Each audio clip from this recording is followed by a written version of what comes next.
নমস্কার বন্ধুরা, আশা করি আপনারা ভালো আছেন। আজকে সাবুদানার একটি রেসিপি বানিয়েছি, তাহলে চলুন কি করে বানিয়েছি দেখা যাক।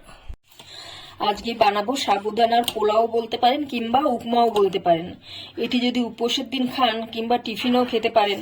লুচি পরোটা উপোসের দিন না খেয়ে এই রেসিপিটা খেলে শরীরও ঠান্ডা থাকবে, খেতেও ভালো লাগবে।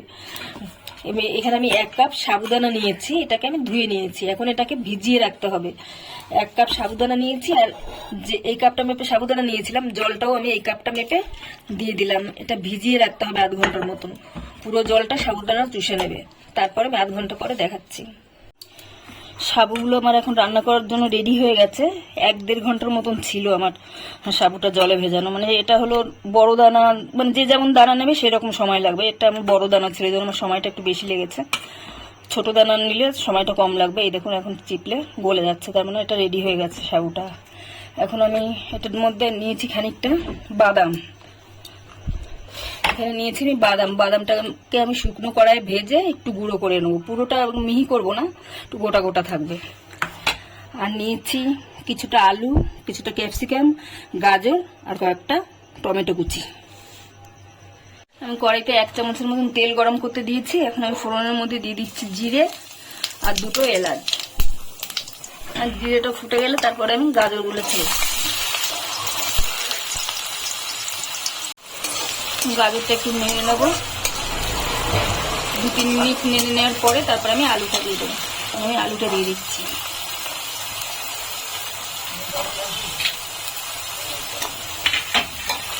আলুটা দিয়ে এখন একটু নেড়ে নেবো।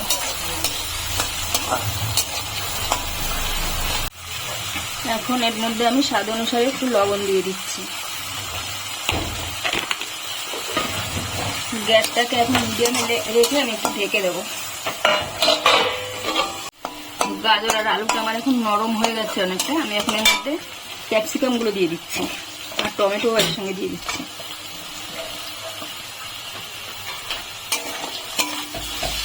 একটু নেড়ে নেব।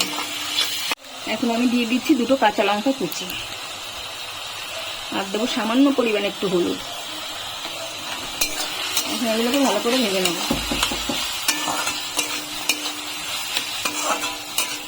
আমি এখন স্বাদ অনুসারে একটু চিনি দিয়ে দিচ্ছি। চিনিটা দিয়েও নেড়েছে। এখন আমি সাবুটা দিয়ে দিচ্ছি।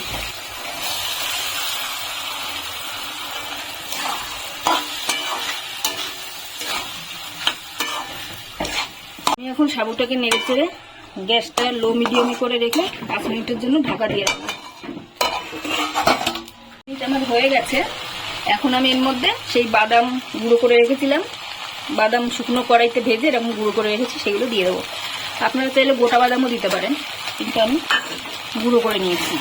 এখন এর সঙ্গে মিশিয়ে দেবো ভালো করে। সাবুটা আমার রেডি হয়ে গেছে। এখন আমি একটু ধনেপাতা কুচি দিয়ে নাড়িয়ে চাড়িয়ে নামিয়ে দেবো।